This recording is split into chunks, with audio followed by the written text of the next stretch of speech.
Wah, ano yan? May puno ng malunggay. Guys, oh. Ay, puno ng malunggay. Oh, ang dami yung dahon, oh. Oh, see? Ito naman ngayon ang ating gisa-gisa. Haluan natin ng secret. Hiluan. Kala nyo may puno, oh. Puno sang kamunggay nga pagkadami. Yun, oh.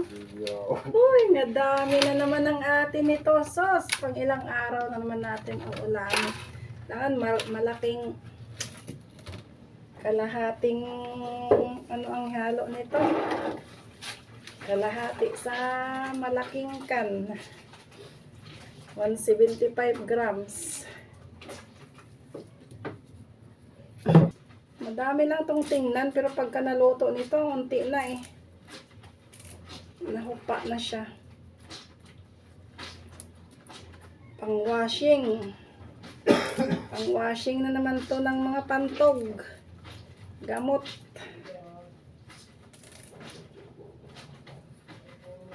Pwede na ulam. Karne norte lang ba guys? Halo ko dito.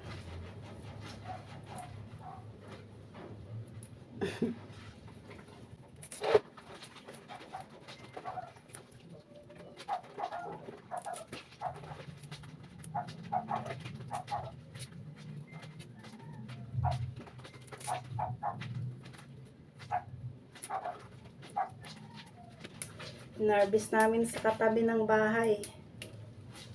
Sa amin din naman to galing guys. Dati yung nagre-rent dyan, naghihingi dito ng malunggay nang mayroon pa kaming tanim dito sa tabi. Tapos ngayon, ang pinutol, nagputol kami. Dinala ko doon ng kalahati. Binugbok doon sa gilid ng pader. Ito na ngayon, oh. Kamukha pa rin ng akin dating tanim. Parehas.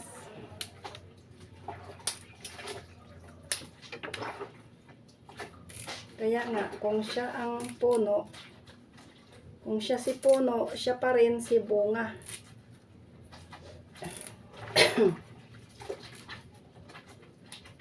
Ang mga Kabisayan ay po, mga probinsyano, ito ang hilig. Ahon malunggay. Ay nako, sarap nito sa mga tinula. Halo sa mga tinula ito.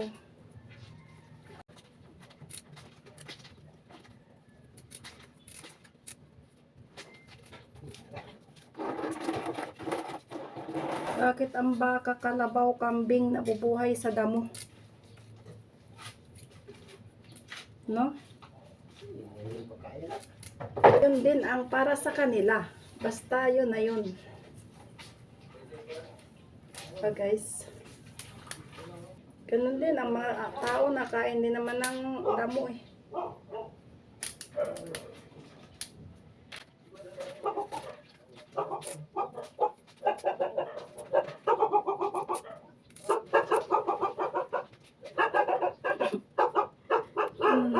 Kanina haning ayam, ang galing naman parang nagsasalita na talaga. Kala ko yung tao.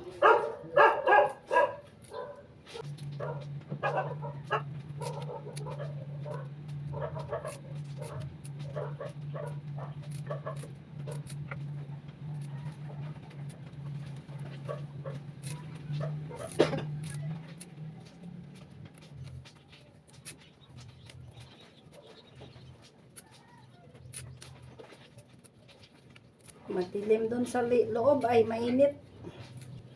Hangin pa dito. Malambot siya, no? Parang linghod lahat. Nayok ka ng ayam. Negro yung ayam dyan noon. Yung pumalit, negro pa din. Bantay. Sa sa bahay, walang tao. Wala nang nagre-renta dyan, lumipat na sila dun sa kabila. Kaya ang bantay dyan, aso. Bantay sa puno ng malunggay at bantay sa bahay. Maliwanag dito sa labas ba, diri. Mahayag sa gawas. Oh, awa kay ako'y maliwanag-liwanag din unti, oh.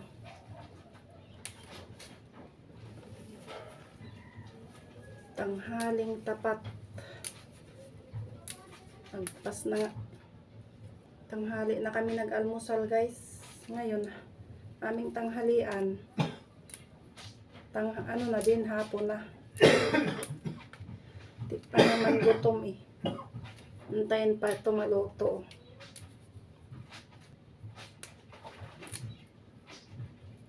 Sandali lang buhay nito, sandali lang lutuin. Sa mga iba, hindi na to masyadong tinatanggalan ng ano, oh. Yung magluluto ng dinengding. Sus, mahahaba pa. Yung mga ganito, oh, hinahalo na nila sa dinengding, oh, ganyan na lang yun. Bahala na pag nagkain sila sa kanilang himayin. Ay, sa mga malalaking hiwa ng gulay, as in. Madalas ko nakikita sa mga Ilocano na ganito mga hahaba o hinahalo lang nila na malunggay. Shout out sa iyo, Ate Aurora. Ito, malakas ng volume ko ha. Sabihin mo na naman, nagbubulong-bulong na naman ako dito. Mahina lang ang signal noon sa time na yun eh. O minsan ay mahina din ang volume ng lola nyo. Kaya, no choice. Hanggang doon lang ang boses. Hanggang doon lang ang volume. Halina kayo, maghimay-himay tayo ng malunggay. Punta kayo dito sa bahay, bibigyan ko kayo ng malunggay. Manguha tayo dito sa katabi, oh. Wala namang nangunguha dyan. Daming malunggay dito, dun sa mga street dito, oh. Sa ginataan din, ay, sarap nito. Ano yung mga tuyo-tuyo dyan, dilis, ano paman. Yo, ko na munang maggata kay baka bumara lalo ang aking lalamunan. Hindi pa igi ang lalamunan ko ay. Hindi pa makapag-concert. Gawa sa panahon ngayon, mainit. Tas biglang umulan. Daling araw. Ang lamig. Ito, pinalupad na naman ito ang masakit-sakit na mga ganito sa mga tao. Halos lahat ng mga tao may ubos-ipon lagnat. Kahit saang lugar, Mamindanao man. Kaya ito ho, magpapak tayo ng mga damo. Bihin naman ni Ate Tia, paibog-ibog naman po ka ito imong kamunggay day arang daghana kaayo. Shout out sa'yo, Ate Altia Rosario. Ito na naman ako, oh. Paibog-ibog na po sa kamunggay. Ali lagi dire kay taga-antika. Taga-antika isang truck. Tingnan ko lang maubos sa loob ng isang taon. Hindi siyang mga person ah. Anong balita? Dami balita oh. Asa na si Casper?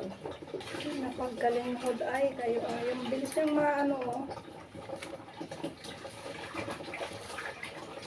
Bilis malanta mo.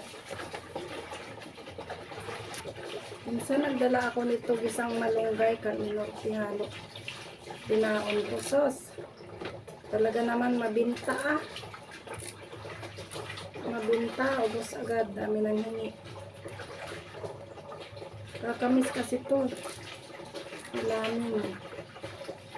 Kakamis yung ano, puno dito dati. Daming bunga. Yung lagi ay nahalo ko sa tinulang manok. Yan sa nilaga.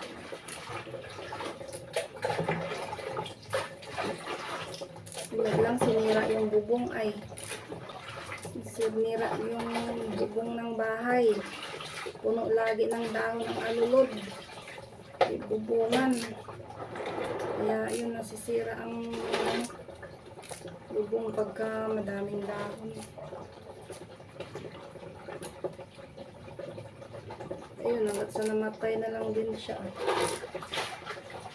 Wala na, may tinanim kaming bago, di naman nabuhay. Ilang beses na kami nag-ugbok dito, wala. Ewan ko bakit kaya. May nagmamay-ari na daw kasi ng haning puno na yun. Lupa. Multo. Kuya, bati lang. Oh, ayan lang siya, oh. Ganun lang kadami. Yung isang basket na, malunggay.